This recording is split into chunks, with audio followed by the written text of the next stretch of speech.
Assalamualaikum warahmatullahi wabarakatuh. Perkenalkan, nama saya Muhammad Akli dari Prodi Tadris Bahasa Inggris kelas 3A. Di sini saya akan menceritakan tentang salah satu dari Wali Songo.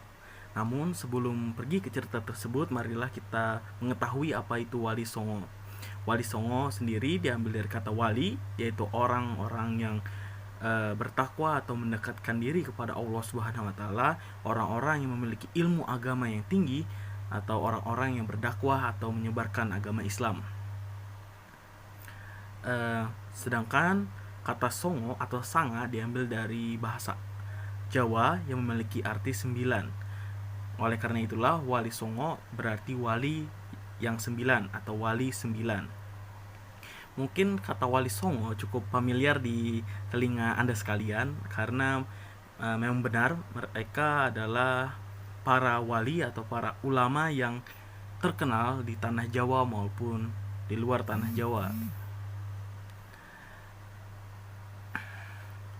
Namun apakah Anda tahu sebutan dari para wali songo ini? eh, Mereka ada 9, yaitu Sunan Gresik, Sunan Bonang, Sunan Ampel, Sunan Giri, Sunan Kudus, Sunan Muria, Sunan Derajat, Sunan Gunung Jati, dan Sunan Kalijaga. Dan pada kesempatan kali ini saya hanya akan menceritakan tentang salah satu dari ke-9 sunan tersebut. Yang akan saya ceritakan adalah seorang wali yang dalam berdakwahnya itu cukup unik dan menjadi inspirasi untuk wali-wali selanjutnya atau para ulama yang berdakwah selanjutnya untuk melakukan hal yang sama seperti beliau. Beliau melakukan akulturasi budaya, yaitu mencampurkan budaya Islam dengan budaya lokal.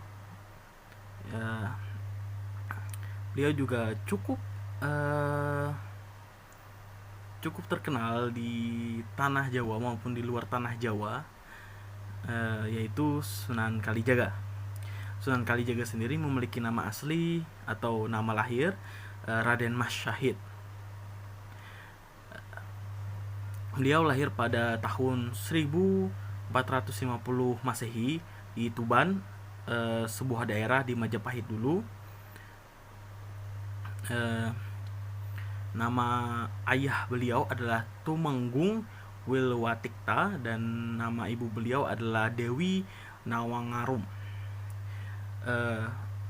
Ada beberapa pendapat yang mengatakan bahwa silsilah keluarga beliau atau asal usul beliau memiliki beliau adalah keturunan dari Nabi Muhammad SAW.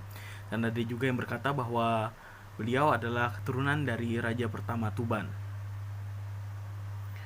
Pada masa muda beliau diceritakan bahwa beliau itu adalah seseorang yang nakal, seseorang yang suka mabuk-mabukan, suka berjudi, suka melakukan perbuatan tercela, dan bahkan julukan beliau pada masa mudanya adalah Lokajaya atau yang memiliki arti penguasa wilayah, dikarenakan beliau melakukan perompakan dan perampasan harta orang lain. Namun dalam cerita lain, beliau itu merompak dari orang-orang kaya yang lalu diberikan kepada orang-orang yang miskin. Ada dalam cerita lain seperti itu. Titik dimana beliau itu bertobat adalah pada saat beliau mencuri atau merompak sebuah tongkat yang beliau kira itu terbuat dari emas dari seorang lelaki tua, dan ternyata hanya kuningan. Ternyata tongkat tersebut adalah milik dari seorang wali songo juga, yaitu Sunan Bonang. Jadi saat mengetahui bahwa tongkat itu hanya terbuat dari kuningan, beliau langsung kembali dan mengembalikannya. Namun luar biasanya, dengan bisa dibilang mukjizat atau keajaiban yang diberikan Allah Subhanahu wa taala kepada untuk Sunan Bonang, dengan menggunakan tongkat dari kuningan tersebut, Sunan Bonang menyentuh sebuah buah buah tersebut menjadi emas.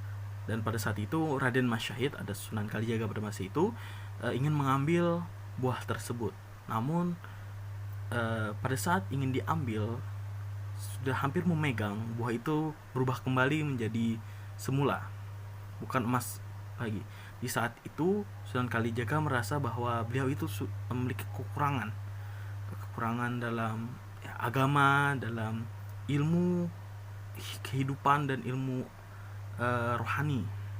Oleh begitu, beliau akhirnya bertobat dan berguru kepada Sunan Bonang. Setelah lama berguru, pada saatnya beliau berdakwah. Beliau sendiri berdakwah di daerah Cirebon.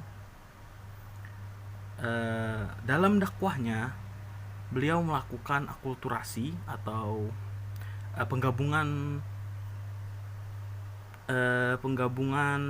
antara budaya Jawa dengan budaya Islam, yaitu dengan salah satu yang paling menonjol adalah menggunakan pewayangan.